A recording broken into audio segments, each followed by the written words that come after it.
Welcome, everybody. We are back this year, or this season, I should say. We're back with the AFLW show, courtesy of Blue Abroad. This season, I have a new co-host. I would like to introduce to everyone. She's a familiar face on the Blue Abroad channel. Kira, welcome. Thank you for putting your hand up and joining me this season. It's going to be one that's a little bit up and down, I feel. Expectations we'll talk about tonight. It's going to be an interesting season. I'm so excited to be here, Shan. I'm really keen to get into it. Apologies if I'm sounding a little bit nasally, but I'm just so excited. And as you said, I think we're going to need each other this season because I think it's definitely going to be an interesting one, and we'll definitely need this show to dissect everything that's going on each weekend. Yep, and I know there's a lot of baggers out there still hurting from the weekend just gone. We're not going to touch on that here. We're all about the girls. Huge shout out to one of my good friends, Damon, who I work with. He's a bit flat still, so I thought I'd give him a shout out on the show. Hey, Damon, hope you're feeling okay. Hope you enjoy the show. We have a new intro this year. Terry gave us a preview on the weekend. I'm going to share it with everyone now, and then we'll get stuck into the show.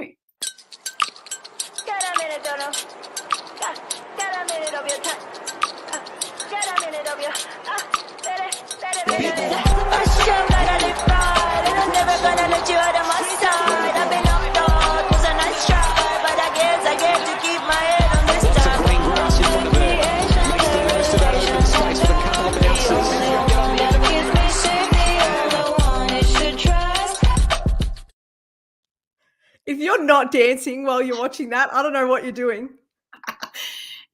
A huge shout out to Willem. He produces some of the most amazing videos, and this season's no exception. So thank you heaps. Last season was a banger. This one's even more of a banger. So let's get into it. The off season, like we finished off really strong against the D's in our last game. I think we only lost by a point or something. And I thought that, off season, it's going to be good. We're going to recruit well. We're going to, keep the list that we've got. Well, was I wrong? Wrong. Wrong. Let's talk about it. So 7 list changes as far as I can remember. It was a disaster. Let's be honest. This off-season was not good. It's not good. So if we go ahead and we list who departed, the biggest name in AFLW, I think, we all kind of predicted it towards the back end of the season. As soon as they announced that Essendon were going to have an AFLW team, once the license was all confirmed, we kind of had a sneaking suspicion, and I said it to Pom at the time, that we're probably going to lose Maddie. And she was probably the biggest one, alongside Nicola Stevens and Georgia G, are the 3 biggest ones for me. But 7 list changes, like, how do you even begin? I don't even know. I don't know how you begin or how you even digest that. I was a bit different to you, Shan. I didn't think Maddie would leave. I knew everyone was talking about it and saying she's going to Essendon, but there was something in me that was just like, no, I think Carlton has done her very well, and I think she'll repay us back by staying, but I was wrong. But no, a lot of things I was wrong in this off season because 7's really big, and I think everyone could see it coming and that there was going to be lots of changes with the expansion clubs, but I think it hurts when you get the official notification that they've left. Yeah, so if we look at it, we had Maddie Prasparkas, Georgia G, Nicola Stevens, Brazale was another one. We lost Courtney Jones, Grace Egan. Right. It's a huge list, and they were good quality players. So Charlotte Wilson to Melbourne, and we saw her class against the D's the other week. It's going to be an interesting year. And then they capped it off with re-signing Harford for 2 years, which is a bit of a head scratcher for a lot of people, including myself. I'm just a little bit confused. I'm a little bit confused too. And no disrespect, I mean, we know this is a team sport and everyone's really important that's on that list. But you have a look at the names that we lost. They are big names in our team that were Huge. vitally important to what we were doing on field. So I think I don't even know what to expect tomorrow. We'll get into that, I'm sure, a little later on, but I have absolutely no idea what to expect because the Magnets just look so different to what I had thought this season was going to look like. Yeah, no, I'm exactly the same. Like we said at the start, like we didn't expect there's going to be any or little list changes. And from what I saw in the practice match, I know they rotated a few of those magnets around, as we said, but it just didn't look like we had the same drive. Like Mimi Hill is Mimi Hill, and she is God. But it's just like there's not a lot of pace. I feel like we've lost a fair bit of pace because we've brought in. We'll get into who we've brought in, but yeah, I'm just a little bit confused and a little bit upset, and there's not a lot of um, hype really around the AFLW season from a Carlton perspective. Like I know they post regularly and that sort of stuff, but I just don't have the same willingness this year or this season, I should say, because we're still in the same year. But it's yeah, I don't know. I'm going to need something from them tomorrow night just to boost my confidence a little bit in this list and this team. Get re-energized. We're going to need something tomorrow because I think coming off the back of what was already a disappointing season and then an even more disappointing off season, I think everyone's just a little bit zapped of energy at the moment. And I think they just need to show us something exciting tomorrow. Even if we don't get the win, I think not many people would be expecting the win. You just need to show us something exciting and something we can hold on to look forward to the rest of the season. Yeah, no, we were speaking off camera earlier about the expansion clubs, and surely we're not going to be as bad as some of them because I know coming into a competition, especially when we had the last lot of expansion clubs come in, like West Coast and all of those ones, they're still building. Gold Coast is still building, so we can only hope that we're not in that Yes. kind of category because I just do not need that. Like one bad season from the girls was enough for me to raise a few eyebrows and a few questions. But let's take a quick look at the draftees, who we brought in. I know we brought in a couple of more experienced players in Velado and McWilliam. I know from watching, I haven't seen much of Velado, to be perfectly honest, but I know I caught myself watching a fair few of the Geelong games, and I'm guessing Phoebe McWilliams come in to replace Tay as that strong marking forward, which I feel like we're going to need. We desperately need that. I think we were really lacking that earlier this year. I think that's something that we struggled with was just someone that's really that Tay. We just we never really replaced what she gave to the team. So I think that's really important. No, that's it. So we brought in young Keely Skepper with our first pick. She's a midfielder, 163 centimetres, inside midfielder. So I'm guessing we've gone young to try and replace that inside body of something like a Maddie, I'm guessing. Yeah, you think so.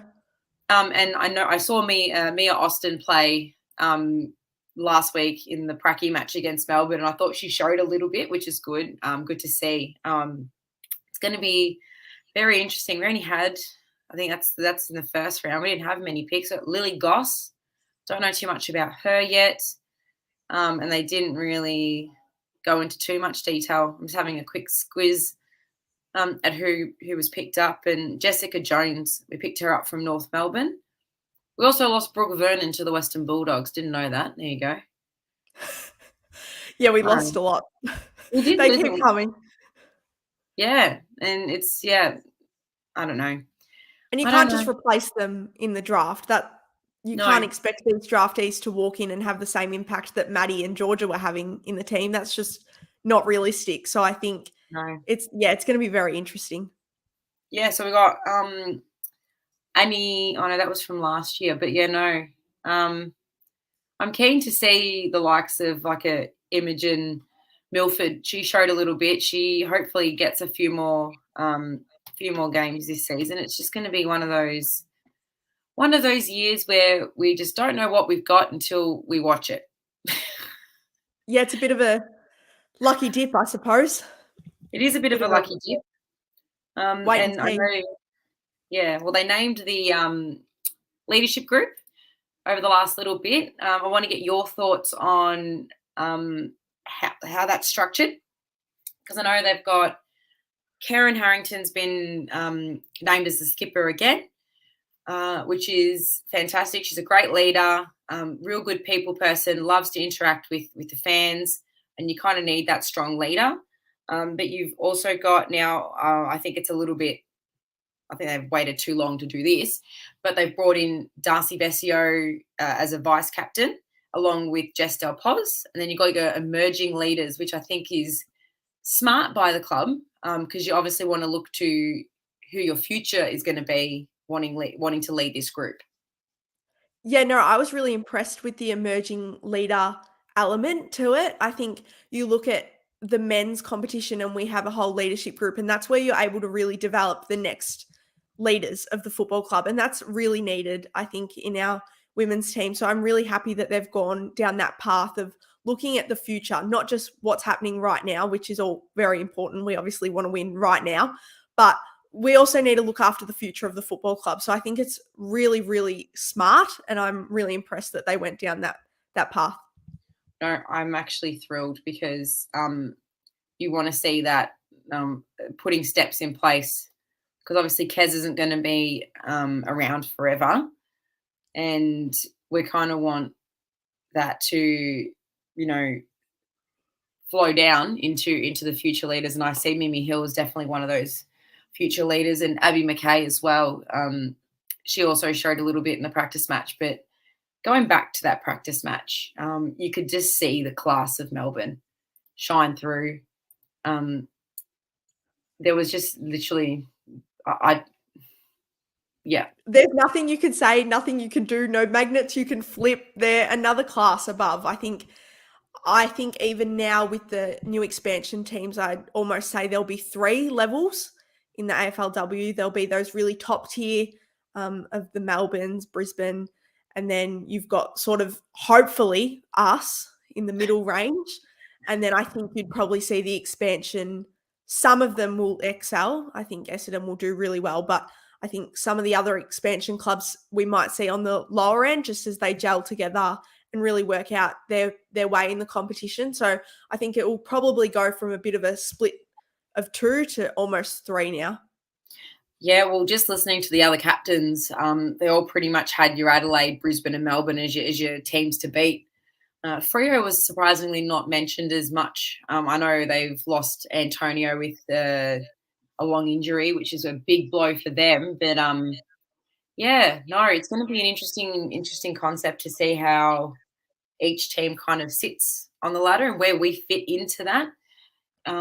Given the list that we've got, just having a look at it, it's not a bad list. Like, if I'm truly honest, we do have a lot of really good, classy, experienced players. Jess Del Pos, Darcy Vesio, Gabby Pound, Mua, Kez, Mimi. You've got Lucy McAvoy now, who's in her 3rd year. Bree Moody, Maddie Guerin, who's played at Melbourne before. And then you're pretty much getting down into Lisa O'Day, Nat Plain, Phoebe McWilliams. Like, they're your strong leaders that have been playing football for a very, very long time. They're going to need to guide these young players like Paige Trudgeon, Keely Sherrar, Mia Austin, Daisy Walker, Charlotte Hammonds, Annie Lee, Lucy McAvoy, those girls, Mimi Hill. You're going to have those strong leaders guiding these girls, and you want to hope that playing these teams like your Sydneys and your Essendons and your Ports and Hawthorns, who have, yes, got players from other clubs and may be strong, but you've also got girls that have been picked up that probably haven't played at this level before. So you kind of want our girls to take the reins a little bit, the stronger girls, and lead this group with strong leadership. Absolutely. I think they should be getting around one another saying, we know how this competition works now. We've been in it for the long haul, unlike the new expansion clubs. Let's use that to our advantage. Let's really stick together, build on this culture that we've already had an advantage with because we've been building it for much longer than the other clubs that are coming in.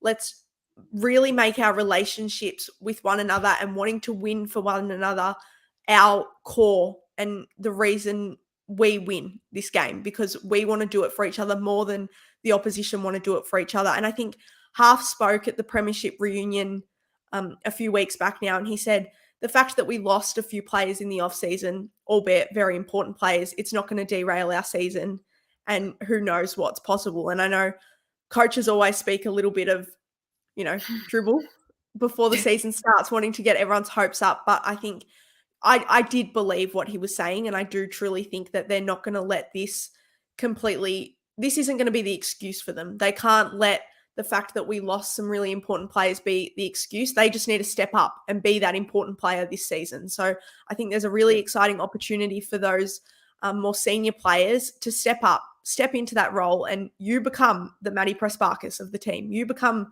the Georgia G. It's your opportunity now. Oh, couldn't have said it better myself. You gave me goosebumps, girl. It was great. No, because you do want players like that to go, well, as Vossi put it, next man up. So if we flip it and go, well, next player up for the AFLW, and you kind of want them to want it.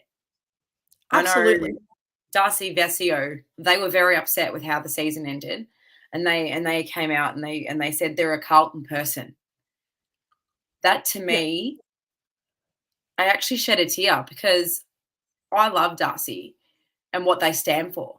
And it's incredible to see them just come out and go, I'm a Carlton person, I'm not leaving.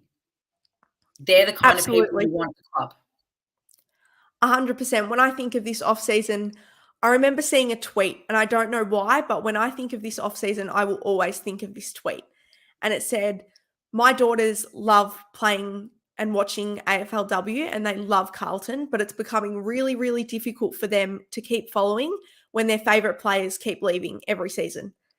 First it was Taylor, then it was Maddie. Like, my daughter's really struggling to hold on to this team when the player that she latches on walks away, and said, ... next, will it be Das? Oh. Now, Das replied saying, I'm not going anywhere. Get my number on your back. Yeah. That mended my heart of whatever happened on the off season. It taped it back together. That emoji of a heart being taped back together, that tweet was that. Oh. Unreal.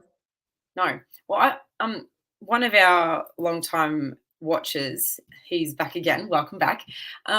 This is very interesting that this is comment. Mimi said a month or so ago, the players we have now want to be here.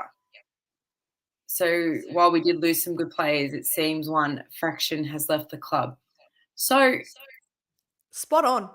What happened then? Like, if the players, do they just not want to be there? Why? I was actually having this thought today because I thought, with all the negativity around what's happened in this off-season, and, it hasn't felt great, maybe it's a good thing, because when they walk into the change rooms and all look at each other, they know that every single one of them wanted to be there. Because I'd suggest probably a fat portion of our team would have got offers from clubs. Like, we had a lot of expansion clubs. There were a lot of contracts going around. Yeah. So when they walk into the change rooms, when they walk onto the field tomorrow night, they know that the person standing beside them wants to be there and they want to fight for the monogram. So maybe it's not all that bad, and it'll actually boost our confidence, make our culture even stronger, and it'll actually be a positive in the long run. It will. One of my favorite humans. Hello, Pommy. A lot of work for the girls, but opportunity is there. I only have to look at the draftees number and play-wise. They're already where most third-year players are. This is true. Because they've had the opportunity to build a good foundation during their formative years, because they've been able to play NAB League and they've been able to train hard, you'll find that the next crop that are drafted are already ready for the level. Because when you look at the likes of our first season, when you have all those players, you look back to season one, you have all those players, majority of the players across the across the board were all 25 and over.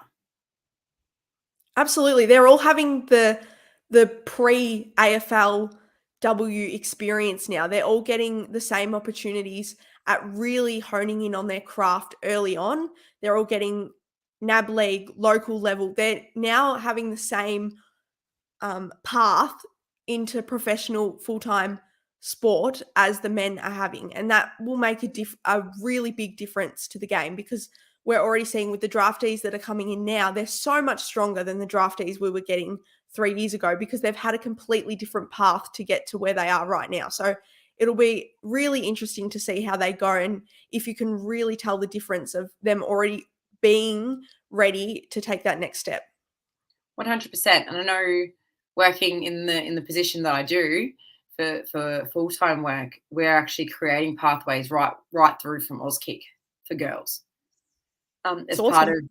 As part of the AFL's plan for 2030 for women's football. We are working towards having all girl groups at Auskick centres, pathways from under 8s right through to under 18s and NAB League, like every age group. Like, these are the things that we're doing behind the scenes at a community level, which will prepare for the future of the AFLW competition. And who knows, we could end up having a full AFLW season, more than 10 rounds by 2030. How good would that be? Literally. So as soon as the men's finish, start the AFLW season, and by the time the AFLW season's finished, you're back into the men's. And I'm loving this overlap of curtain raisers. So, like, the North Melbourne game next week's been moved to the MCG to be before the Melbourne final. Like, that is an interesting one, though. It's huge, but I do feel a bit interesting for the North Melbourne supporters who have to pay a full price final ticket to go watch their girls. Are they charging a full finals ticket? Yeah, you've got to pay a full finals ticket to go to the AFLW. I didn't know that. That is what? Yeah, so it's really good that they're going on the MCG and that they're going to get that experience. But not. Yeah. You'd think you're just charging the $10 admission fee, and then when that game ends, they leave. Get out. You're not finals worthy. Get out. Oh, no. But love that. She's actually going to be an up-and-comer. I'm really excited to see Keely show up. But what a joke. As if they make them pay. But it is great. It's great that they are doing the double headers. I think it's really it brings people to the footy, and that's what we need. We need more eyeballs on the sport, more people clicking, more people watching, because that's how they get more money, and that's how we keep developing the AFLW and making it into an amazing competition. So keep liking all the AFLW posts, keep commenting, because you don't understand fully how much that helps them in the background with all their advertising and all the money they get behind the scenes. That's it. Keep watching our show. Keep liking our show. Like and subscribe the YouTube channel for Blue Abroad. We're here every week. Stop us at the footy. Come and say hi. I don't bite. I do swear, though, and I do get caught on camera swearing. But hey, we've got to laugh at that. The amount of people that messaged me after that Melbourne game. Oh, bless them all. Let's hope that our AFLW team doesn't make you swear like that. Where has Shan gone? Shan has disappeared, everyone. But that's all right. I'm still here. This is interesting. We're working on it. It's new. I don't know where Shan's gone, but we'll keep talking AFLW. So tomorrow is the Thursday of... Oh, she's back. I've got no idea what is going on with my laptop tonight. I was like, one girl show. This is great. Shan, sorry. I got this. I had no doubt in the world that if anything would happen to me, you would be around. So if we're going to talk about the next step, it is our expectations for the year. And I don't know if I want to set the bar high at all. My bar is not high. It sounds really bad. I should have expectations, but I just really want to go into this season with very, very little expectations, because one, I'm not prepared for my heart to get crushed again yet. And two, I don't think everything that's happened on the off season, off the back of last season, I just don't think that we're going to be as successful as we would all like this season. No, and doesn't mean we're not going to be there and not going to support the girls in any way, shape, or Absolutely. form. We're just setting realistic expectations of this group because we know who we've lost and what we've gained.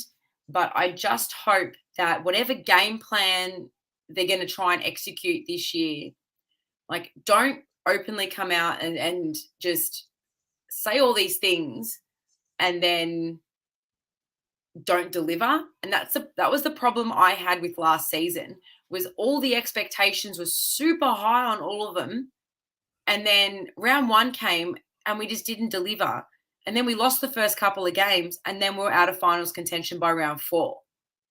Absolutely. And I want the messaging to be really clear and really consistent. I don't want to hear one week that we're aiming for the granny and then the next week that we're in a rebuild and then the week after that, No, finals. I want the messaging to be very consistent because that way we can put expectations that are reasonable around this team. Because obviously, every team would love to win the grand final. That's what everyone goes out there to play football for. But realistically, that cannot be everyone's success matrix for that season because that's just unrealistic. So if we have messaging that is clear and not outrageously roller coasterish, we'll be able to judge this team in a fair way. is that a word? I don't know, Roller but it seems coaster-ish, like a love it. roller coaster. We're up, then we're down. We're in top 4, then we're rebuilding. It's just a roller coaster of messaging. We No, don't want it. no, and that's like, I know in the men's they openly said they wanted to make finals, and I watched Vossi's presser, and he actually said something that resonated really, really well with me, and it made me feel a little bit better. It's the fact that he's not shying away from the fact that he said we'd make finals, or that's the expectation that we made finals. At least he's owning it, and they're putting their hand up, going, "Yep, I said it. We failed. We move on. We rebuild." I just want Absolutely. to see that from Daniel Harford. Put your hand up and say, right, I stuffed up. The team stuffed up. We didn't meet everybody's expectations, but we go again. I don't think I've heard that from him. He kind of said a little bit in a roundabout way at the Best and Fairest earlier this year when we were allowed to go to a Best and Fairest. And it was really weird. His whole speech that night was just really weird. And I just want him to own it. We're not going to make finals. Come out and say we're not going to. Yeah, absolutely. Just go, okay, this year our expectation is to win X amount of games and develop the girls that we've got, and then go, right, at the end of the season, go, right, well, this is what worked well. This is what didn't. We build from there. Not, we're going to make finals. Full stop. Exclamation mark. Absolutely, I agree. That's what was the most frustrating about last season, is we just didn't know what the vision was and what was being sold to us. Is that what was being also told to the playing group? And I think that's what we're really begging for this season, because otherwise it's going to be one long season that could end up being a very hurtful season. 10 weeks of pure pain. Like I said at the start of the show, I'm still in pain. I do not need the pain to continue. I don't need it. Pull us out of our misery tomorrow night, get us out of our pain, and give us something to be excited for. That's what we're asking for. Yes. And speaking of tomorrow night, we go again against the old foe. And I absolutely love playing round 1 against Collingwood because the hype is there and the people come out. And that's one thing I love about going to the football for AFLW, is that we get the opportunity to have such a big crowd at Icon Park, at the home of the Blues. We take on the Pies again. We hopefully get the wood up on them again, because I don't think we've beaten them in round 1 for a couple of seasons now.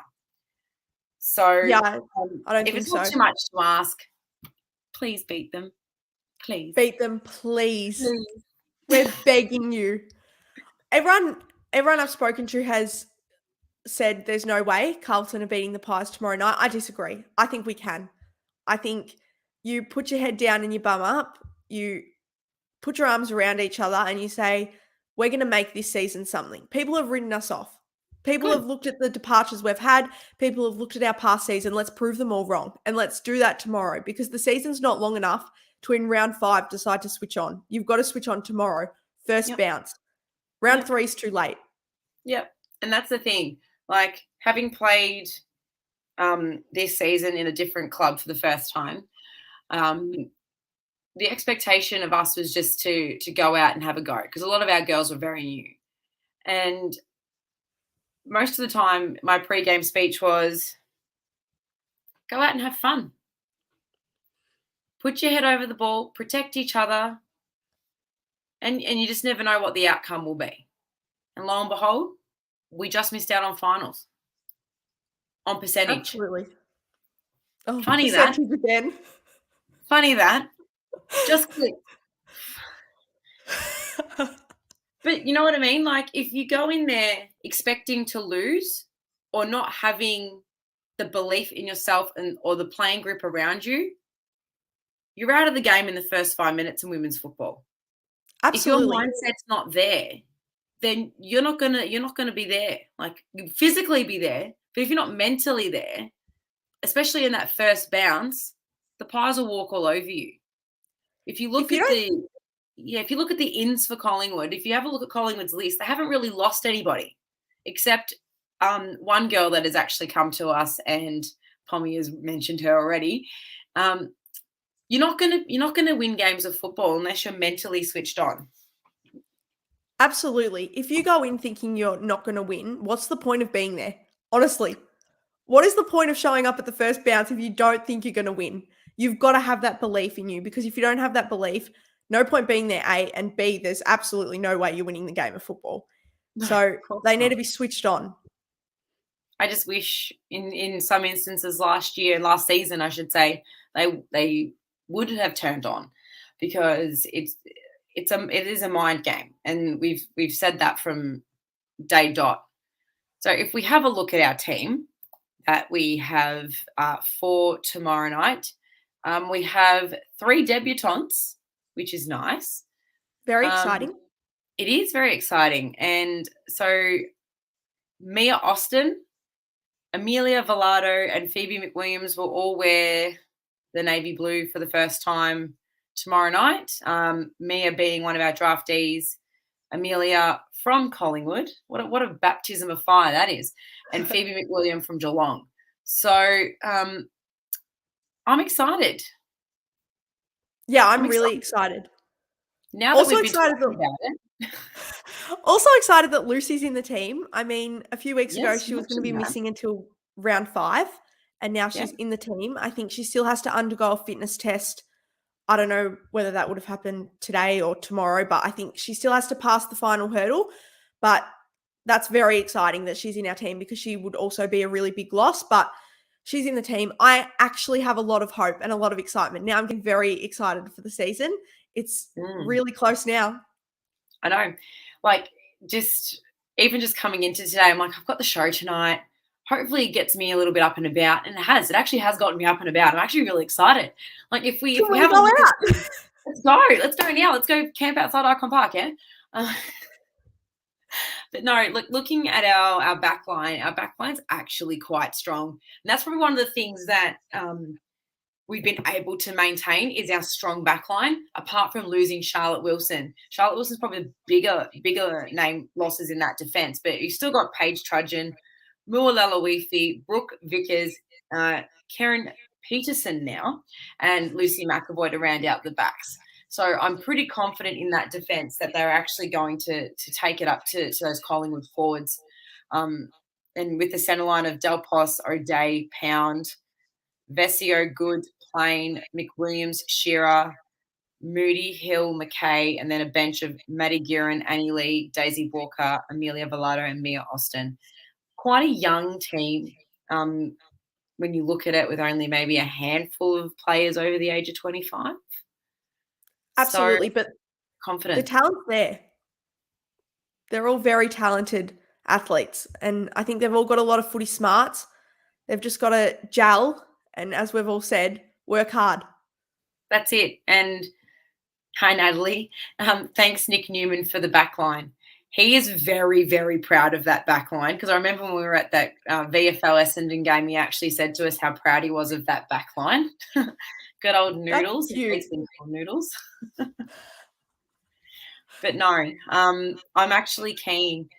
It's going to be an interesting night.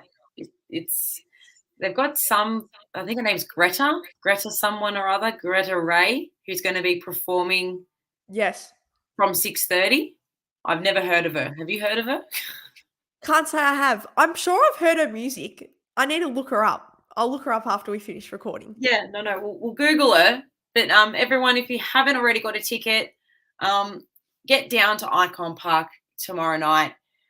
It's going to be a huge game for the football club. We want to see as many blue baggers there as possible. I know it still hurts playing the old foe, but the girls kind of need that little bit of support right now, given we all know how the men's season ended up. We want to try and flip the switch here and just make it a very positive experience for our girls and cheer them home because the louder we are, the quieter they are. So If we expect the girls to show up tomorrow night and make us really excited, we've got to show up too. So get your that's right. ticket, head to Icon Park, new Icon Park too. You can even have a look at the new cafe redevelopment. I don't know if it's open, but you can have a look at what's going on down there. It's going to be a very exciting night. If you see us, come say hi. Yep, we'll be there. I'm probably going to be up in the Legends stand. That's where the cheer squad usually sits these days because unfortunately they knocked down our old seats and put a beautiful facility there. How dare they? But no, yes, get down there, have a look at the shop if you haven't already. It's got a lot of AFLW merchandise in there. Team are friendly. Make sure you get there early because car park will probably be limited. Not sure if they're opening up the car park on the oval outside where they usually do, but if they do, perfect. But we want to try and get as much noise into there as we did in the first season because we need it and we all need some cheering up. And let's just hope our girls do it. A special mention I should before we push on to a very special person, very special Carlton person who we've actually mentioned this evening. First Carlton player, AFLW player to reach 50 games, Darcy Vesio. My heart, I just smile. You can't not smile. I know, and the fact that they're playing their 50th game, they're the leading goal kicker for the league. I'm going to get emotional tomorrow night. I think I am too. When they run through the banner, just seeing Darcy run through the banner, it'll just make it all real. 50 games at any level in AFLW space is incredible. And wow, like there's not enough words to describe how happy I am for Darcy Vesio. Fan favorite, club Carlton, like the Clubman Award Icon. should be named after them. Sorry. Best clubman, Darcy Vesio. I agree. Absolute icon. Iconic is the word for sure. Because every season I've watched of Darcy Vesio has been electric. And their ability just to find the footy and create, especially against Collingwood, that's why we need to get down there tomorrow. Darcy, I hadn't thought about this until right now, reminds me a lot of Charlie Curnow. Can make the Oh, crowd react in ways that other players can't. oh. The electric mumble, like it does something to the heart that not other players can do. Darcy's special. Darcy is special. And when they grab any Carlton player, when they grab that Guernsey with pride, the way Charlie did on the weekend, goosebumps. And I've seen Darcy do it before. That monogram means something. Absolutely. We all know the importance wearing it every week. And I just hope that whoever pulls on that Carlton monogram for this AFLW side understands the importance behind it and the history behind it, because it's an incredible jumper. It's an incredible club, such rich history. And we're 7 seasons deep now. Like, the AFL gave Carlton a license in season 1. They didn't give Essendon one. They didn't give Richmond one in the first season. That just shows how valued our football club is in the AFL world. Those first handful of clubs don't get it for no reason. It's taken 7 seasons for Essendon to get one. Just shows where they're at, really, doesn't it? Yeah. Yeah, it absolutely does. And in the famous words on the Carlton wall, the monogram on the front is more important than the number on the back.